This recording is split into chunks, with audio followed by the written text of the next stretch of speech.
Assalamualaikum warahmatullahi wabarakatuh. Dalam upaya terus meningkatkan kualitas pendidikan di Sekolah SDN Pondok Bambu 06, maka saya Kepala SDN Pondok Bambu 06 akan terus mengoptimalkan program coaching dan mentoring. Coaching ini akan membantu rekan sejawat, para guru untuk menemukan solusi terbaik dan potensi dari diri mereka. Sementara mentoring itu akan memastikan transfer pengetahuan dan pengalaman dari yang lebih senior, boleh dari guru maupun kepala sekolah, dan ini adalah investasi kita pada pertumbuhan profesional dan pribadi kita semua. Terima kasih.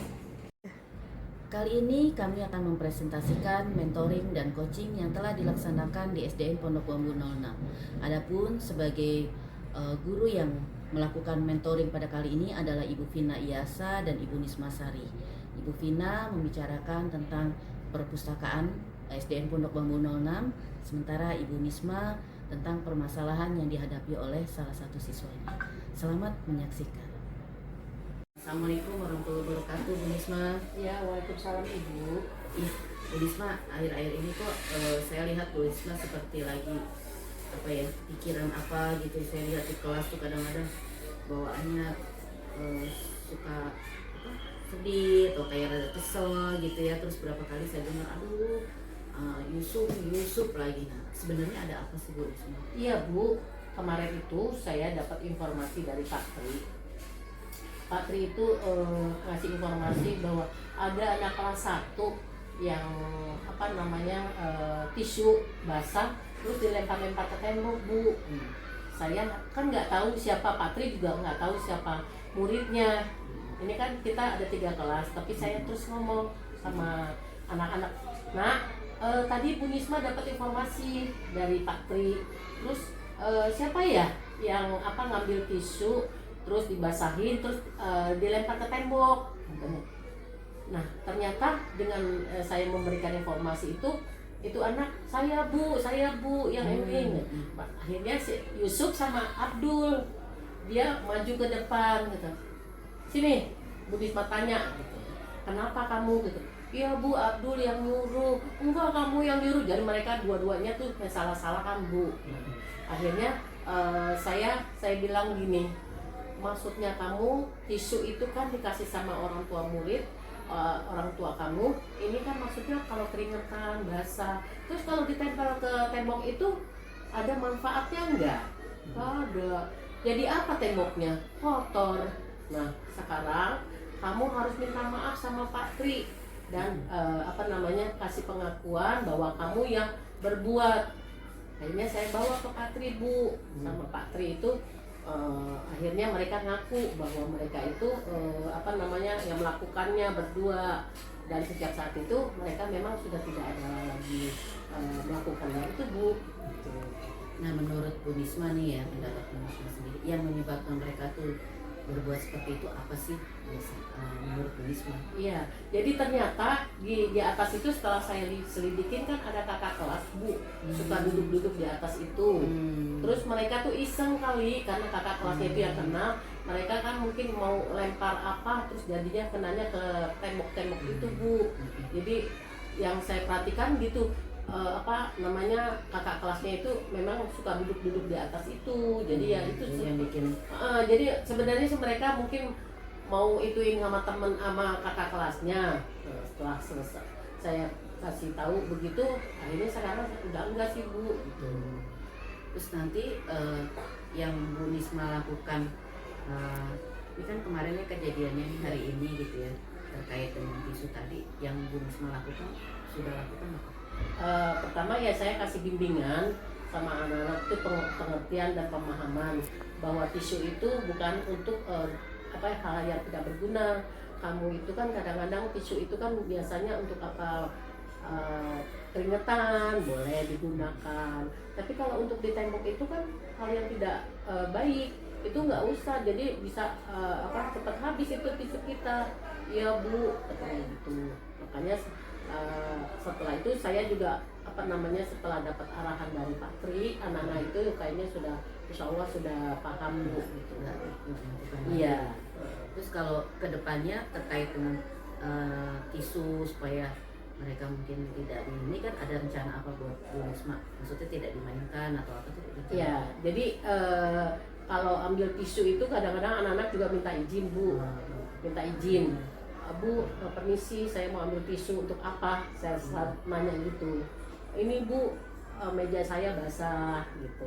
Terus saya keringetan Bu, oh ya sudah saya berikan hal-hal yang memang bisa dipakai untuk yang itu, untuk kesehatan dan kebersihan mereka saya berikan Bu. Tapi kalau ketika istirahat itu kadang-kadang memang saya umpetin dulu karena ya saat apa namanya kan istirahat itu kan kadang-kadang saya di dalam tidak bisa kepantau kan anak-anaknya itu seperti itu Bu. Biasanya ada ketentuan nggak dari penggunaan tisu itu sendiri, misalnya nih ada anak yang harusnya 1 lembar atau kalau mau ngambil boleh sehari misalnya 1 anak 2 kali gitu, ada ketentuan gitu nggak? Memang kita kesepakatannya itu memang tidak kita ini kan ya Bu, tapi tidak tertulis. Jadi artinya kadang-kadang tuh kan anak-anak itu kalau udah lari-larian gitu ya, saya juga lihat, nah kamu saya kadang-kadang suka yang menyuruh ambil nak itu tisu dilap itu keringatnya gitu. Jadi memang penggunaan tisu itu saya sudah kasih informasi sama anak, kasih tahu bahwa tisu itu untuk apa aja nak, kesepakatan. Nah itu biasanya Bu ini untuk kalau mulut kita kotor ya oke. Ngelap itu tangan yang basah, terus keringat Bu katanya. Ya udah seperti itu. Tapi memang saya tidak membatasi setiap anak itu dalam 1 hari itu berapa lembar itu dulu. Tapi kalau menurut Bu Risma sendiri kedepannya mau seperti itu atau tidak perlu gitu? Artinya kan mungkin Bu Risma punya pemikiran lain gitu ya. Sepertinya saya nanti ke depan terkait dengan tisu atau mungkin penggunaannya atau waktunya itu mungkin Bu Risma punya ide apa gitu ya, akan Bu Risma lakukan di tindak lanjut ke depan. Ya itu mungkin ya perlu juga anak-anak pahamin bahwa penggunaan tisu itu kita jangan terlalu boros gitu ya. Itu juga nanti akan kami saya pribadi nanti akan kasih arahan sama anak-anak bahwa tisu itu digunakan memang sebagaimana mestinya. Nanti kita mungkin saya sama anak-anak itu kita kasih kesepakatan bagaimana baiknya Bu. Memang itu belum ada. Baik, oke. Risma terima kasih ya. Berarti sekarang sudah selesai masalah isu yang kemarin dicari-cari ya pelakunya siapa atau yang melakukan siapa.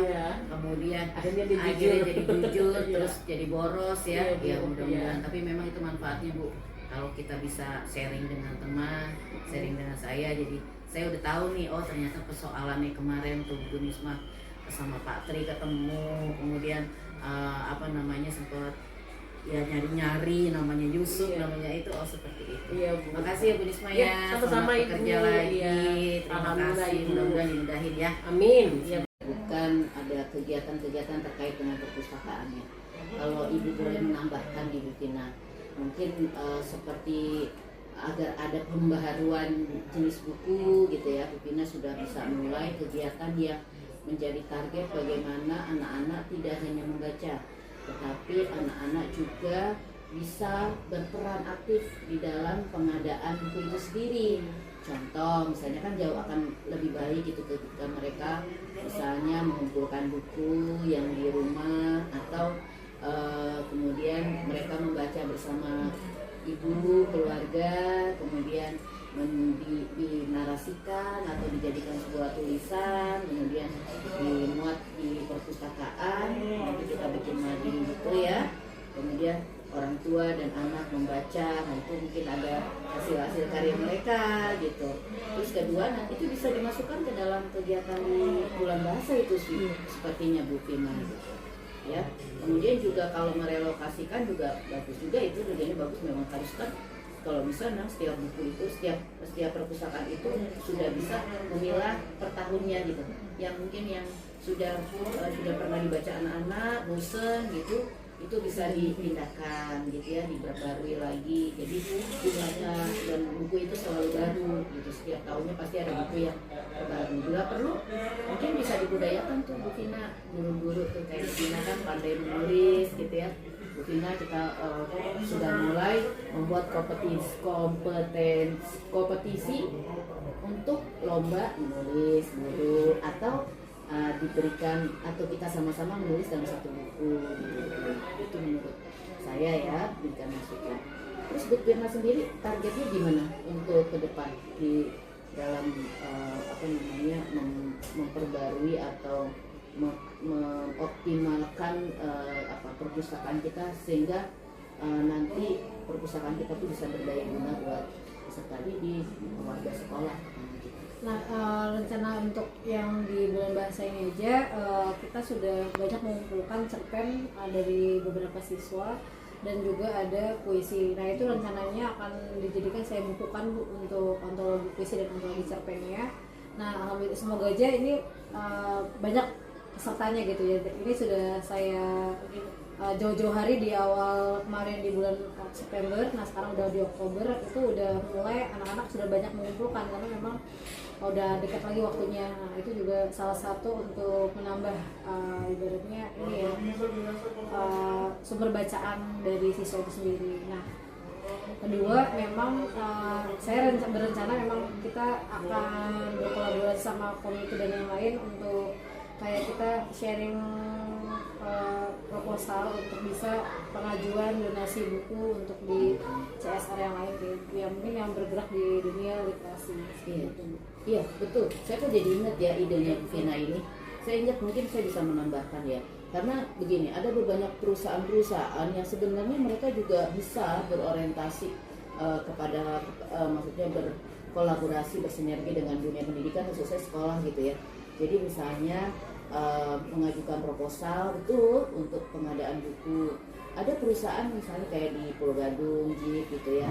Itu ada ketika kita mengajukan proposal pengadaan, itu walaupun bukan perusahaan buku gitu ya, itu bisa. Jadi nanti yang mereka yang akan, kita misalnya membutuhkan buku fiksi atau non fiksi atau buku fiksi biasanya, nanti mereka yang mengadakan gitu dari jumlahnya. Tapi biasanya memang perusahaan-perusahaan itu lebih juga lihat sih lokasi sekolahnya di mana gitu. Dan yang kedua nih Bu Vina, ya menurut Ibu sih, Ibu bisa sarankan itu juga mungkin sebelum anak-anak ini dibukukan bukunya, itu bisa kita mendatangkan narasumber sharing, ya nggak perlu tenor juga bisa sih. Misalnya anak-anak yang sudah siap pengadaan buku itu, insya Allah kita akan bekerja sama dengan CSR ya, atau yang saya untuk kita juga punya bisa menggunakan uang kertas gel gitu untuk memberdayakan, membantu untuk penerbitan bukunya gitu ya. Kita bisa bekerja sama dengan lembaga-lembaga lain gitu. Ya, idenya Bu Vina bagus, tinggal dilanjutkan, mudah-mudahan dengan target-target yang Bu Vina sudah sudah diflurkan, sudah ada di benak Bu Vina, itu bisa dituliskan, bisa dijalankan, jadikan sebuah program gitu ya ke depannya. Terima kasih Bu Vina sudah mau mencurahkan waktu, tenaga dan pikirannya untuk kemajuan perpustakaan kita. Terima kasih. Terima kasih banyak Ibu. Sama-sama. Maaf lahir batin ya. Yeah.